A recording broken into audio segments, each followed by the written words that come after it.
Come on up here, Stephanie. Give her some love, people. Woo!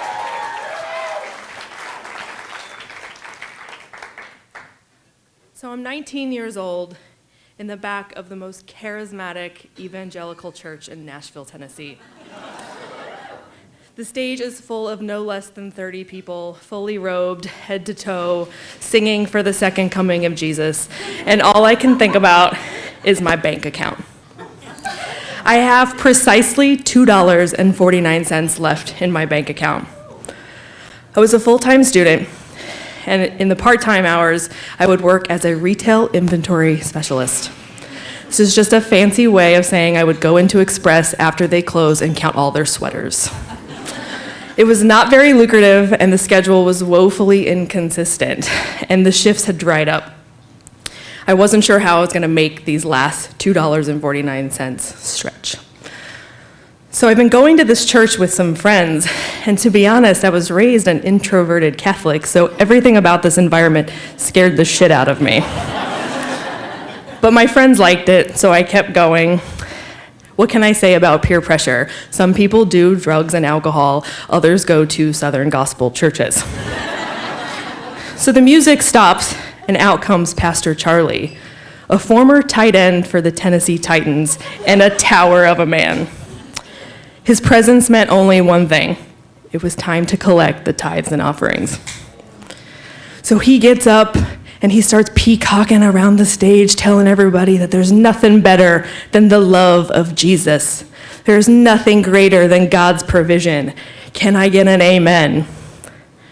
And I start to kind of panic because I feel a part of it. His one job is to get the energy in the room so high that the money just practically springs out of your wallet. And I'm sitting here thinking that, I don't have much to offer. My parents are in the middle of going through a foreclosure. I can't have any help, but here I am holding on, clutching to this $2.49. And then he gets real quiet, and he starts telling a story about a time when he was a struggling NFL rookie, and he and his wife only had a few $100s left in their name, and they weren't sure how they were going to pay their bills that month. So they go to church, and they hear a pastor get up and speak about the passage from Mark 12, about the widow's offering. Everyone's throwing money at Jesus' feet, and this woman brings her last 2 coins and drops it, and God honors her sacrifice with immeasurable blessings. And my heart starts racing, because I'm like, I see where this is going. And he looks at the crowd with tears in his eyes and says, does anyone here feel like they have the faith to give their last 2 cents? Does anyone here feel like they trust God with their sacrifice, and if they have faith so big that God will meet your offering tenfold? I'm sweating at this point because I feel in a sea of 1,000 people, God is speaking only to me, and he's telling me, give me your last $2.49. But I hesitate because, as much as I realize that this will only buy me so much ramen, there's something scary about the idea of walking out with no money. I look at my parents who've survived bankruptcy, who'd gone through a house foreclosure, and I realize how long will this pattern of living check to check land me right where they are. And then he goes in for the close. And he's like, I really just feel that there's someone in this room that is on the fence about whether or not to give.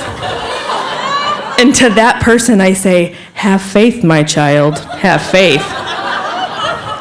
Before I even have time to think about it, I am ripping out my checkbook, and as I throw the money, the envelope in the basket, I start bawling. But at the same time, there's something crazy liberating about being like, I have no money. The part of his story that really got me was that a week later, someone had anonymously donated him $2,000 and plus dollars, the exact amount he needed to pay his bills. So if I just had faith, anything could happen. So the next day I wake up kind of high off of this crazy sacrifice, running to the school cafeteria to take extra cereal and whatever I could scrounge up for the meals for the week. And you know what? Nothing happened.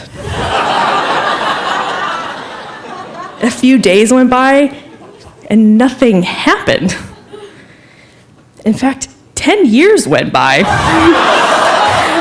of me getting by with credit cards. I survived living back home with my parents for 2 years, waiting tables. I survived getting laid off, countless weeks and months as an uninsured temp for whatever office would take me. And at the end of those years, I ended up at the bankruptcy court of New Jersey. God and I had a lot to talk about. This isn't one of those stories that I tell you that I threw money in a basket and it came back to me tenfold. I started to think about what faith actually means. Faith isn't some sort of reverse psychology where you could will the universe to pay your bills by manipulating the system. Faith probably looks a lot more like just showing up to work every day. And the second lesson I learned, which is probably more important, is that churches are businesses that have bills to pay.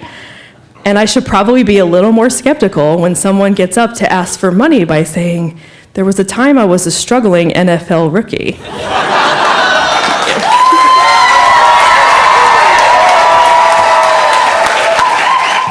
Keep it going for Stephanie.